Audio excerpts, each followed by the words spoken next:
until I hit my last breath. Music's everlasting even if past death. Not overacting, music's never past tense. Colliding with the greats, welcome to this crash test.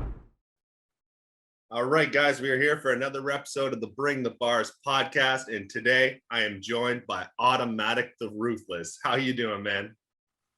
Doing good, man. You know, just busting ass. The same thing as always. I get it, man, and it would have already aired on the FaceOFF.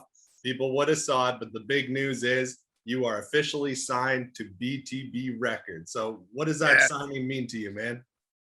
It means the world to me. You know, everything that's been going on with situations, with labels and stuff, you know, it's been up and down, roller coasters lately. And the fact that you bringing me on, man, it really means more to me than anything. And you already know I'm going to put in the work and prove my worth. You already have been putting in the work. You're 10 tracks in, I think, of your debut album. We can announce what you're actually going to call your debut album. So let everybody know what the title's going to be and kind of like what direction you're going with the album. Yeah, well, the album and the direction I'm going, it's going to be called the Autobiography, because, you know, my rap name's Autamatik The Ruthless. You have autobiographies about people's life. Well, this is going to get an inside look of who I am as an artist. You know, it's the autobiography of my journey into music. And you got a hell of a journey, like you were saying earlier, all the ups and downs. So you definitely got a lot to speak on, and I've heard a lot of them that you sent my way, and it's definitely going to be a killer album. But I think I lost you. You there? There you go. Got you back. Oh, now you're gone again. Hold on. There it goes. That's all right. But yeah, I'm excited as hell for this album. You brought a lot of material, sent a lot of material my way, and I think Autobiography is the perfect title for it. You're going to showcase a lot in this, and I couldn't even be more excited about it myself, man. I appreciate all the work you're putting in. It's like we were talking the other day. I told you, man, you know, with you putting the mix and master and you're taking the vision I have and you're bringing it to life. You know what I'm saying? You're doing all the production side of it, which helps me because I know nothing about it. Yeah, once we got that mic quality down pat, man, it's all turning out to sound crisp and amazing. Like, I can't wait. Your debut single, which will be Grateful, is actually, we're going to plan on dropping it almost right after this podcast airs to tie in with the podcast. And tell us a little bit about Grateful. Well, Grateful, you know, after you gave me the news, it was just something that came to my head. What am I grateful for? Well, I'm grateful for my family. I'm grateful for BTB Records for giving me this opportunity to shine and to make a move that I've been trying to make for 17 years. So it's a big deal to me. And of course, I show my gratitude towards anybody trying to help me. And it's like I said, BTB Records is not just a label to me. I look at it as another family of mine. Like, everybody in it so humble and so respectful to each other and always got each other's backs, always giving each other advice, giving each other the criticism that we do need to take and make ourselves better. Yeah, absolutely. It's definitely a family, and like, we're all starting up with it together. You know, that's what I like about it. We're all, you know, we've all been writing for years and recording music for years and years, but this is something new that we all went on this journey to take with BTB Records. And shout out to you, Otis, Siren, Kofa, Sprite, who signed on, G Crazy. Like, this is something we're all going to rise up together, because BTB Records also is just a startup label. And I couldn't be more excited for the future of that. Yeah, man. You know, you get more artists, and everybody in here is talented. You know, we play off each other all very well. You know, like, hey, man, I can't wait for some songs we got coming out. You know, that thing we did with RAP is going to be unbelievable. I keep listening to your verse on that. Thanks, man. And I know we will be working together for your debut album on BTB Records, plus the bonus EP. Any other features you're looking at for the album as well? Well, I got G-Bones. I contacted with him. We got this song called Carnage, which is pretty much about, you know, just killing the game, just metaphorical rap, not that mumble stuff. He even says it, we're not the mumble rappers. So, that's something I'm working on. And then I got another one called Ride My Wave with Jamal Shane. Yeah, which both talented guys, man. I haven't even sent you the stems for that yet. Yeah, both those guys talented as hell. G-Bones with the rhyme schemes and everything. It's absolutely incredible. And Jamel, that old school, early 90s vibe, man, like both artists, big shout out to them because they are absolutely incredible. To do something with people from around the world too, and I heard G-Bones and I was like, yo, he's raw. And he's from London. Like that's a cool mix, US, UK. Let's try something. Yeah, I got something. I did a track with him actually that's going to be on Global Domination 2, which is in the works right now. It's still quite a while away. No idea on a release date or anything, but I did something with him, and actually Corrupt is on the track as well. So I am pumped as hell for you guys to hear that track. I can't wait for that one. Yeah, so Global Domination 2 is pulling out some big features. You're going to pull out some big ones on your album. And you were talking a little bit earlier with the track we're doing with RAP. And I know you got something in the works with RAP. So let everybody know what you guys are working on. We got a little 8-track EP coming everybody's way together. We linked up on one song that he asked me to get on. It was called Talk That Ish. And I liked where it went with it. So I hit him up one day and was just like, yo, bro, you down to do like a whole EP together? And he was like, yeah. I was like, I'll take 4 of my beats, you take 4 of your beats, we'll split it up and we'll just do it. And then, I got you featured on there. We got one of his label mates featured on a song on there. So, we got BTB and repping his label too. So we can get both out there. Yeah, because I was going to actually ask you how the concept started with it. And I guess you just told us you kind of brought it up after the track to RAP, and then you guys jumped right on it. Yeah, how many tracks are you guys in on that? We've got 3 so far. Like I'm sending him the stems to all 3 today when I get off. But it's 2 because there's one that we're doing with Scotty G, but that's for Scotty G's. So we got another feature with him where RAP does the hook and it's just me and Scotty. Okay, yeah. Scotty G, shout out to him, fellow Canadian artist. Yeah, man. That's going to be called Focus. So look out for that. Can't wait, man. And RAP, as if people don't know, he dropped Deep Space, his album, his debut album. So everybody cop and check that out. Yeah, he sent it to me, and he sent it to me on email, and I've been listening to it at work while I'm doing dishes and stuff. I actually got my copy today in the mail. I ended up getting a signed one from him. So, but when I get those BTB copies, I don't take them out of the plastic. I just keep them as is. I don't pull them out just because I like just keeping it nice and fresh. And I will definitely be bumping them on Spotify and YouTube though to listen to that album. That's what you do, man. You keep those for your walls. That's your group, man. BTB is what it is because of you and us. All of us together have made this group a networking group finally. Yeah, it's crazy how it turned out and how it keeps evolving into different. We had to kind of disband the old group, start anew.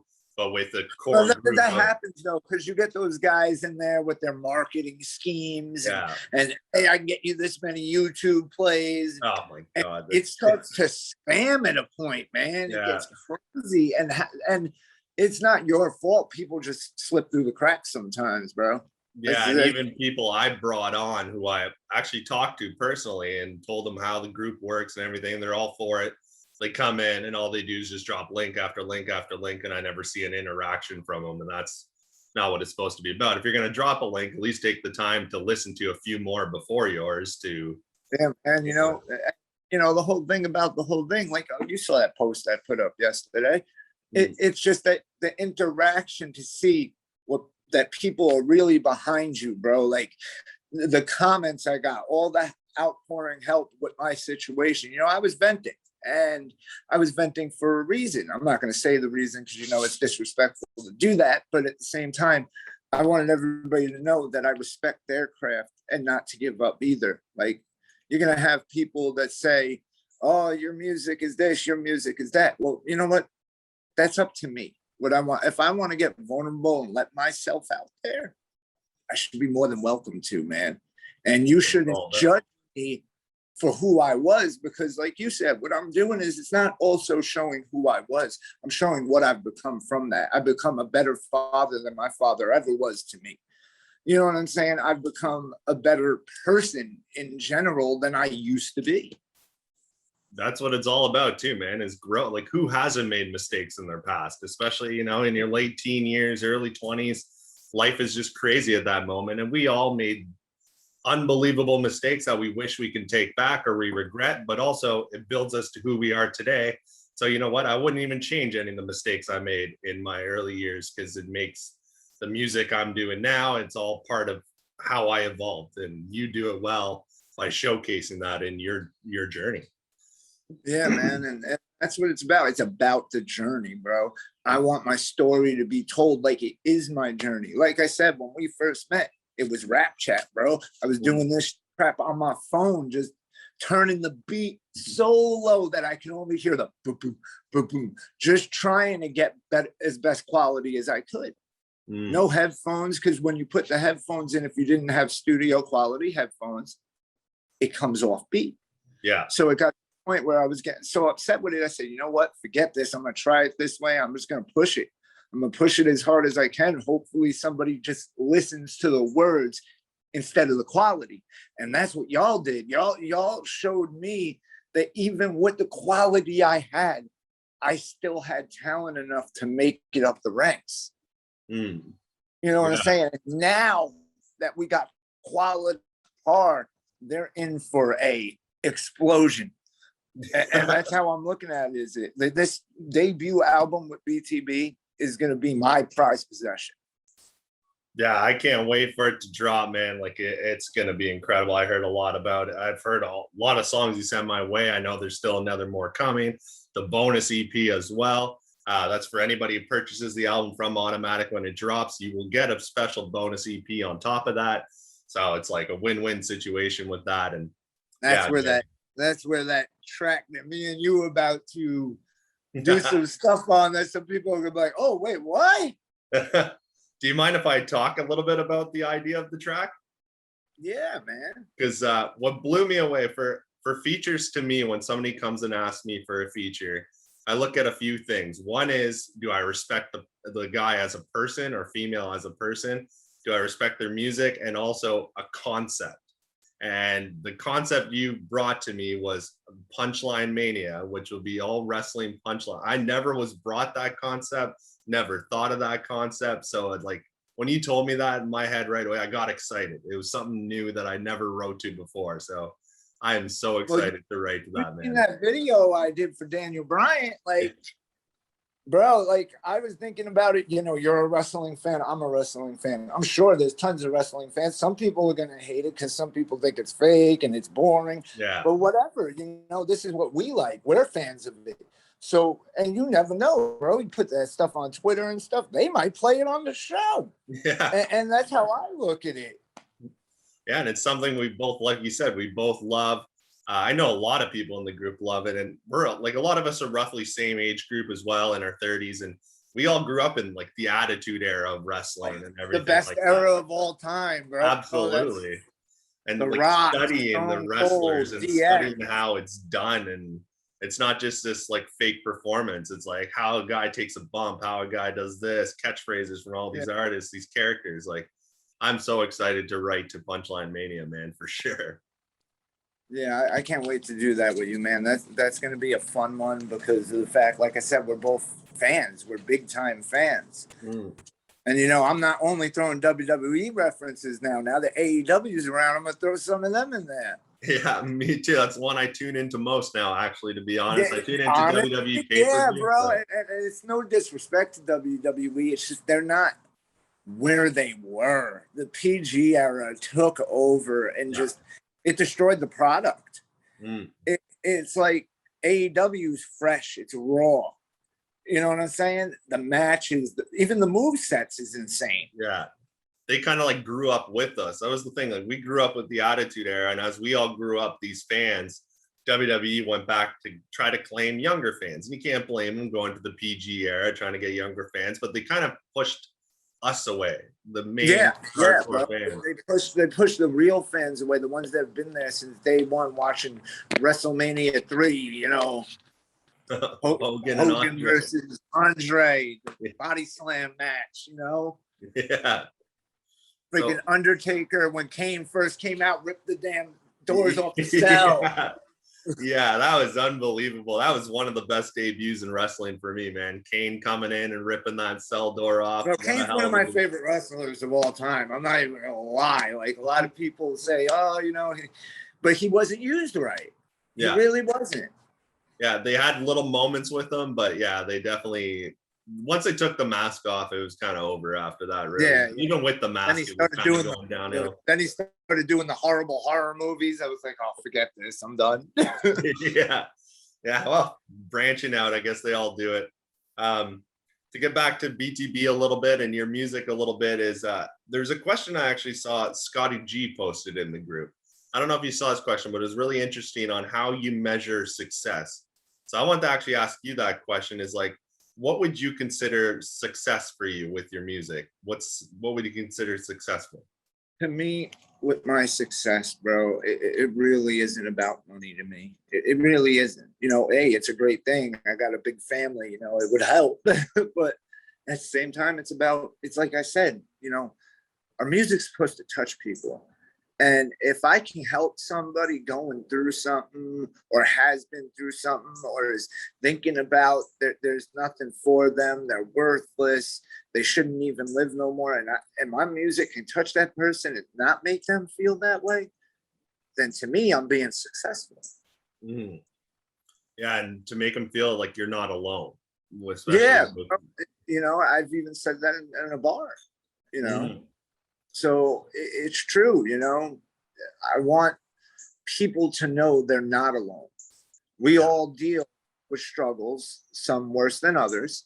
Like, you know, we all have mental health issues in some sort of way. Some people just don't want to admit it, or it hasn't been brought to light yet because they're afraid to get the help.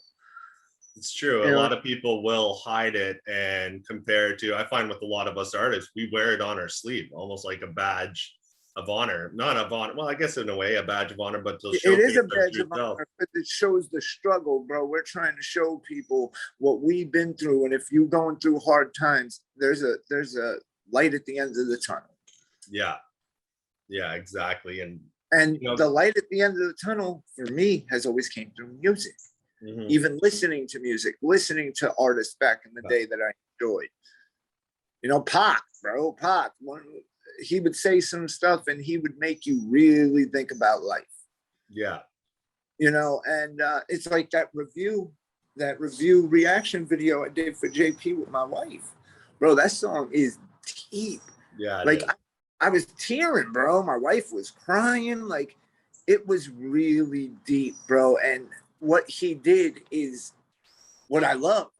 He literally took things people won't talk about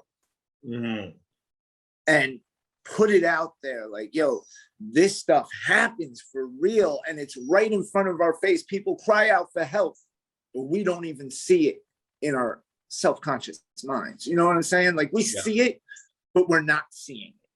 Yeah. It's like Juice WRLD, bro. You think of Juice WRLD, you know, rest in peace and everything, but he was crying out for help in all his music. Mm. Like if you really think about it, all he ever talked about is these pills are gonna kill me. I'm gonna die from them. I'm gonna die from them. That's a cry, bro. And we all cry out for help. But some people just look at it as, oh, they're telling a story. But sometimes you don't know if that story is really legit with the person that's saying it. That's the thing I find with today's hip hop, though. A lot of people are playing characters. It's not as real as it was when you heard it back in the 90s, early 2000s, even with Eminem talking about his life story and Tupac and Biggie and all these guys like talking about their actual life experiences. And in today's age, it's all about flashy and that's it. Yeah, bro, it's all about flash in the videos, just a bunch of ass shaking. It's not what it's about, bro. It's just about music. It's about poetry. This all started off from poetry. Yeah. That's why I like RAP, because he realizes that, bro, and you can hear it in his flow. It's an awkward flow, but it works. Yeah, it is. Yeah, for sure. He definitely stands out. That's another thing that's missing a lot today is people standing out. And you're talking about Juice WRLD crying out for help in his music. Another artist I can completely think of, it's not hip hop, but still did it, was Chester from Linkin Park. The emotion and soul he put into his music was absolutely insane. Yes, Juice WRLD, my wife loves him, you know, and I understand why.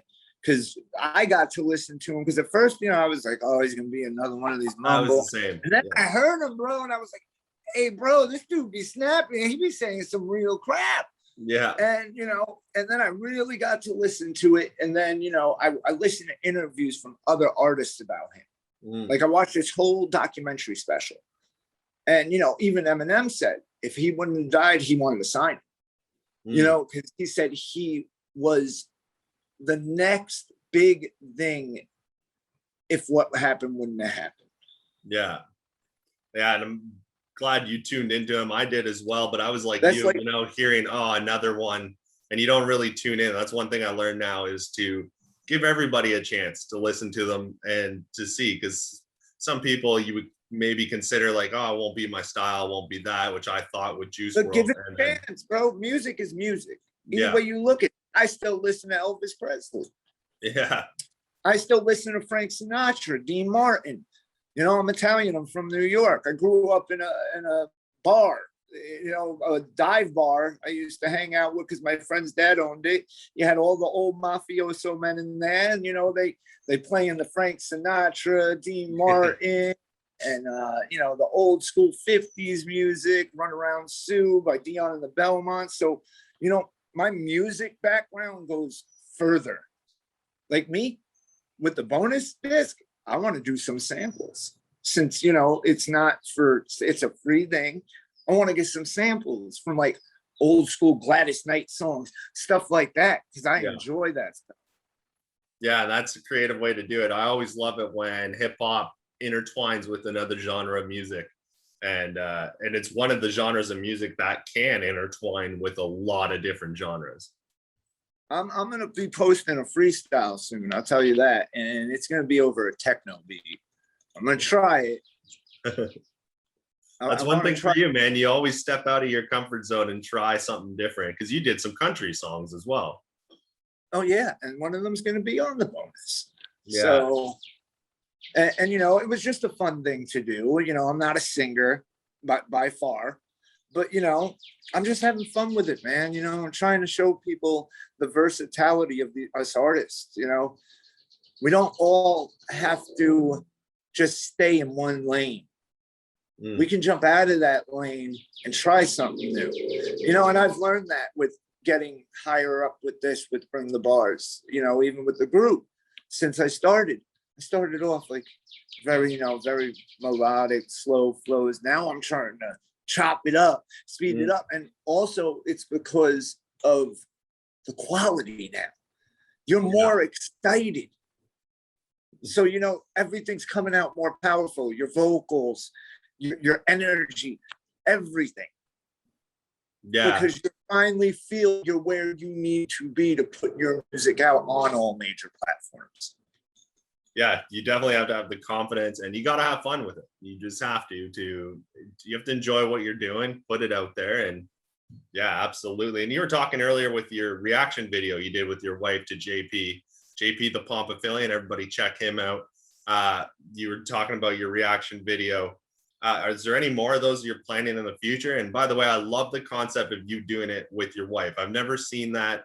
There's so many reaction videos on YouTube and everything like that. And to actually see a couple do it and hit you both in the same way, I really like the concept of you doing it with your wife beside you. Well, we've definitely been talking about it, especially after I spoke to you and JP about it. Like, JP was like, man, you really got something there, bro. That I've never seen anything like that. And the way you guys bounced off each other was just perfect. It wasn't like it was, he said it wasn't like it was forced. It was like y'all were just having a conversation. Yeah. And, you know, the thing with my wife is she's very in tune with music because, you know, her husband's an artist. And, you know, she loves hip hop just as much as me. And she loves old school hip hop.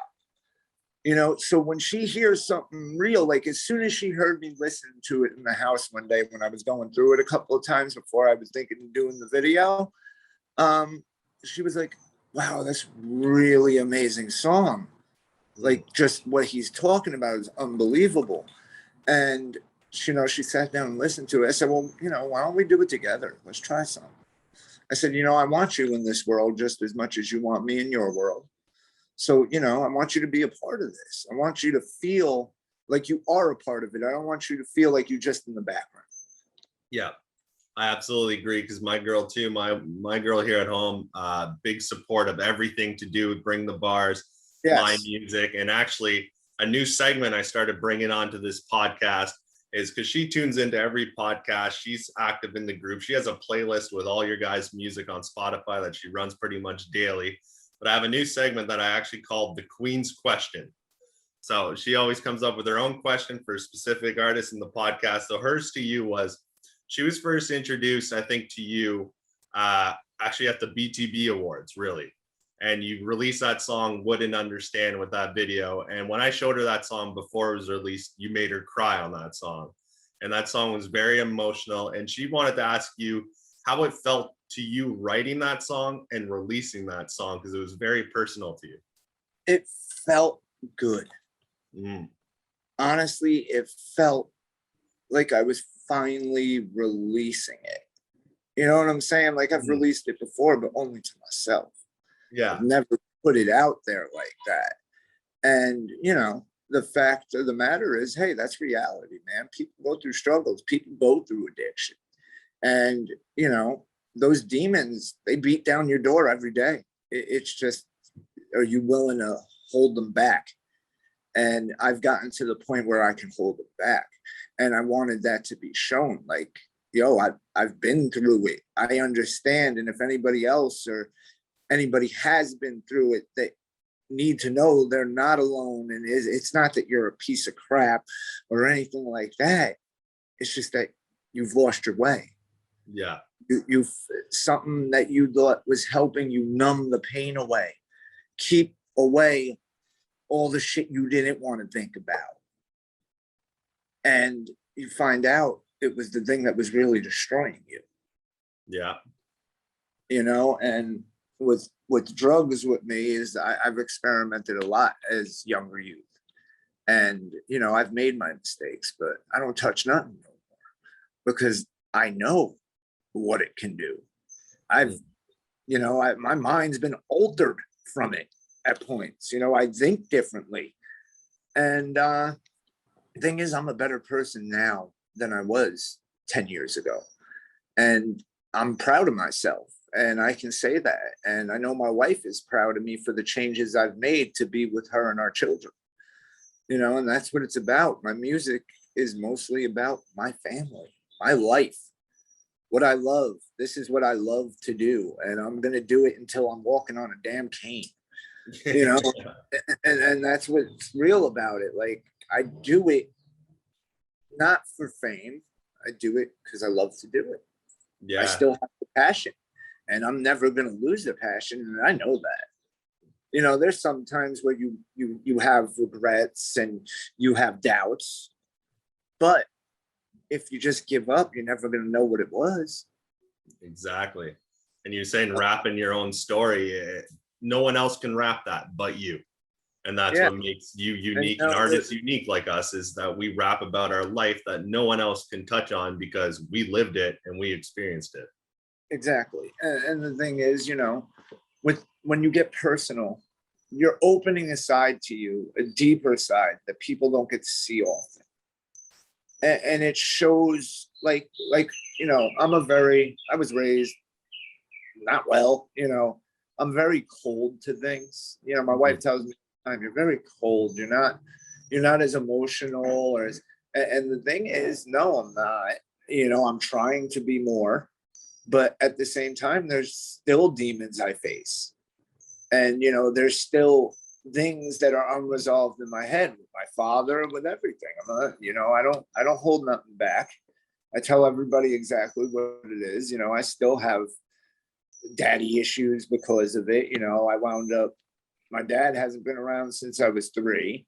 My stepdad passed away in August from COVID. So it's like now, me and my mom were not on the best of terms after that, because she's kind of,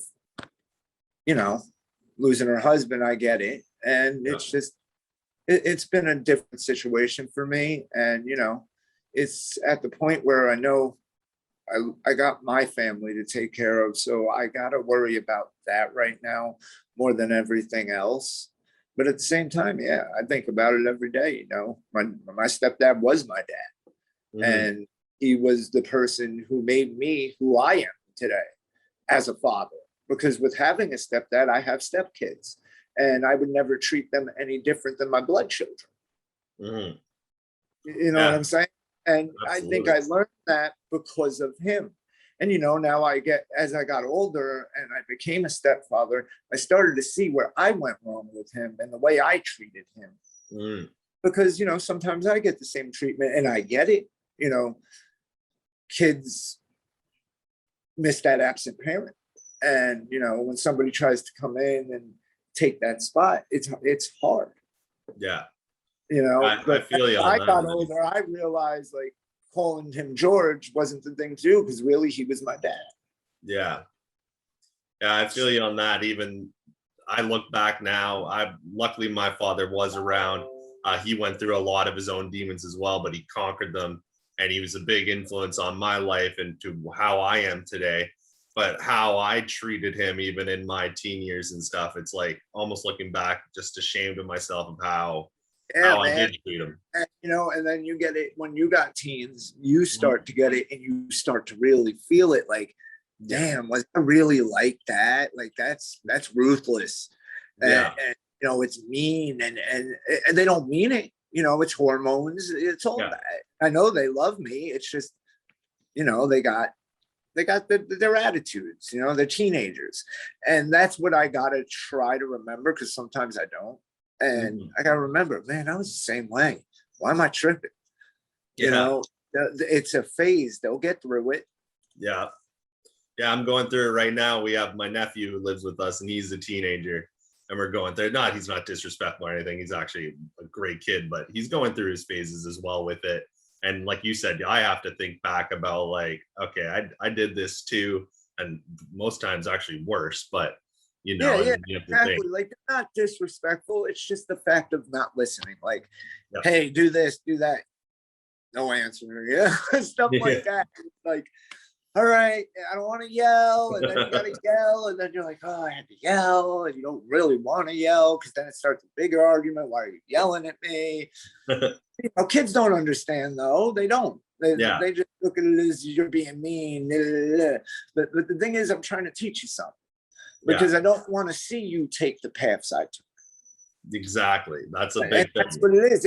And I get why they don't listen, because I didn't listen to my stepdad. It was like, how are you going to tell me, but you do this and you do that and you did this and you did that? Yeah, but that's the point. I did that stuff, and I know where it leads you.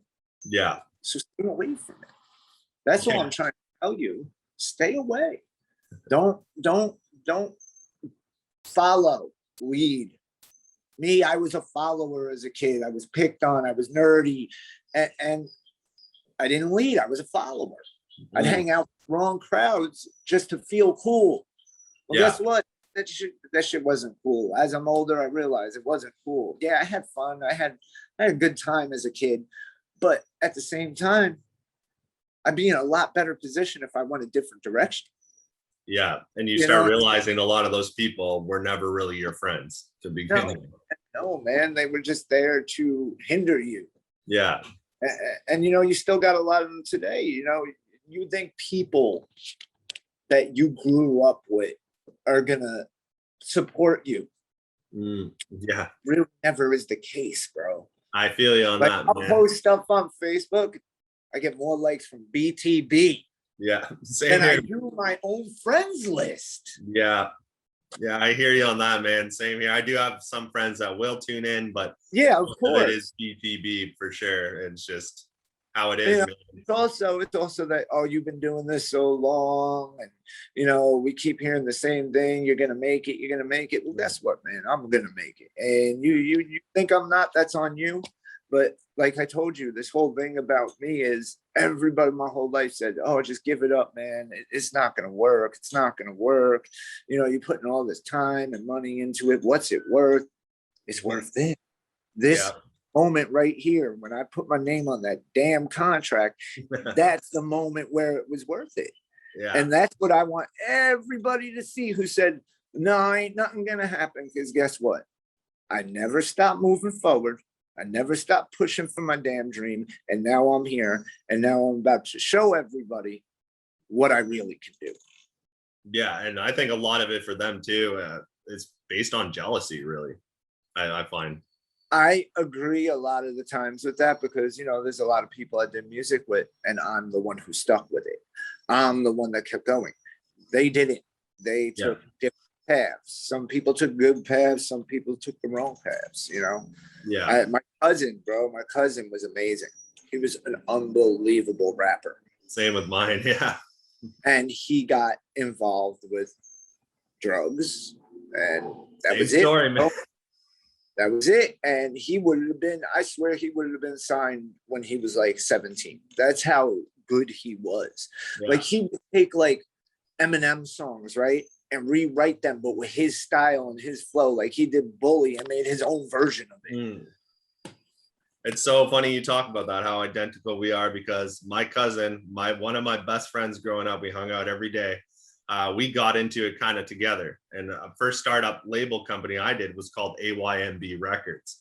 And I did this around 18, 19, and it was just me and him.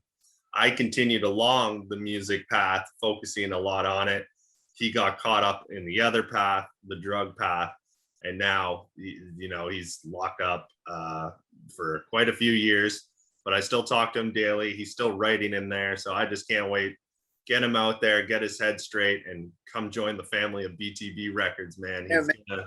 I wish I could do the same with my cousin, but there was a lot of things that went south with him. And it's like, we're talking about vulnerability. With him, I can't be vulnerable anymore because I've just been stabbed too many times. Yeah. It's like, hey, I'm moving to Florida to get clean, spend all this money on him to get him clean. And what does he do with what I got him to get him clean? He goes and sells it for drugs. Yeah. And it was just like, he stole from my son. It was a lot of stuff. My grandmother, he was stealing from left and right. It was bad. I wish him luck. And I hope one day I can see the change in him and see that he's clean and have a conversation with him and open it up. Because like I said, we used to have this song we always said was us by Lloyd Banks. It was on the Hunger for More one. And it talks about him and his cousin and how, my mom raised both of us. His mom wasn't really there. My mom raised both of us. And, we always wore each other's clothes. And there's lines in there that says stuff like that. And it was our song growing up together. And that's how close we were. Like we were inseparable. We were more like brothers and cousins. Yeah. So when all that happened, it hurt because it was like, damn, bro, that's my brother. And he's taking this path. And, today I don't even talk to him. I try to, but he's never really even on Facebook anymore. So I don't know what he's doing. But at the same time, that worries me because if he's not on Facebook, what's he doing? Yeah. You know what I'm saying? You're not being social. So what's going on? And it's hard to let him back in, especially with having children around. Because that feel like everybody they get close to already just leaves. So if I bring him in and then he vanishes again, it just shows him another person that leaves. Yeah, I agree with that. I'm hoping mine will smarten up. He's serving his time to do it. His head seems to be on his shoulders. Luckily for me, he never did anything to me personally, but he went out. Sometimes that's what it takes, man. It's sad to say. It is. Sometimes jail change a man. Like I have a friend here, you know, he was into everything, selling everything, and he found God and in jail, and he became a totally different person. Owns his own video company now. You know, he's a rapper too down here in Port St. Lucie. And but he's been doing really big. He's got his own photography company, does music videos. So, you know, and he's got a family. His family in jail is what changed him. Yeah. And that's the point I try to make. Like, there's a chance for everybody to change, man. Everybody says, oh, nothing will ever change. I can't change. Anybody can change. Yeah. It's if you want to put the work in to change. Exactly. You don't want to put the work in, you're not going to change. You don't want to change. You don't want to get off drugs, you're not going to get off drugs. Yeah, no one can force you to do it either. It's got to be a choice you're going to do in your own head. It's got to be your choice, and if you don't, it's never going to happen. And you know, I try to let everybody know. The only thing that sucks about that, there's only two ways out. It's in a casket or in a jail cell. Absolutely, man. Yeah, for sure. I'm lucky I didn't go either route. I got out in time for me. I'm the same way, brother. Like, yeah. I could have been sitting in Rikers Island if I stayed in New York. You know what I'm saying? Could have been in a crack den. We don't know where I would have been. I moved here to get away from it. And I did the right thing, and I'm a better person for it. And, you know, my past is my past. And if people judge me on it, that's fine. I don't care. You know, that's who I was. This is who I am now. And I know I'm a better person, and that's what matters. I've fought my demons until I've won. And I'll keep fighting them if they keep returning. Yeah. Yeah, you always got to keep fighting them. You made, to be all in all honesty, a lot of times with the demons you're talking about, you probably will never be able to kill them, but you'll always be able to fight them. And exactly. The urges are always going to be there. When you're an addict, once an addict, always an addict. They say that you easily relapse at any time. Thank God I have not, and I'm hoping I never do. I don't think I ever will, because, you know, I got so many people to support me. I got you guys, BTB, I got my wife, I got my kids, I got my family here, you know, and that's what matters, man. It's all about who you surround yourself with to make you a better person. Yeah, man, kids are a big deal. I know you got a few of them. What I wanted to ask you about your kids as well is, did you notice any of them kind of following in your footsteps for the music journey? Is anybody interested in that? Not yet. Well, my son Vincent, he sings a lot. My son Evan sings a lot. My stepson Evan sings a lot. So, you know, them two, I can see doing something like that because they enjoy it. The baby now, the baby, Jackson, he knows all my songs. He be sitting there 4 years old, playing like the last bar of each one. It's really, I'm going to send you a video later of me and him. I did that song, So Toxic, on the Mind of the Artist. And I was messing with my speakers the first day I got him. I had it on, and we were in a room, and he closed the door and he started dancing, and then he started rapping it. So I just pulled the camera out and put it to him, bro. And it was crazy. We were like, did like a little father-son music video. Perfect. Well, man, I'm checking the time. We're going to have to end this interview right now, but I want to thank you for coming on. This was a fun talk. It's always nice talking to you. Oh, yeah, and, man. Always a good time. We're going to be working on your album. Your single will be dropping right after this podcast. So everybody tune into that. Autamatik The Ruthless. Thanks again, man. Thank you, man. I appreciate it. All right. Have a good one. All right, man.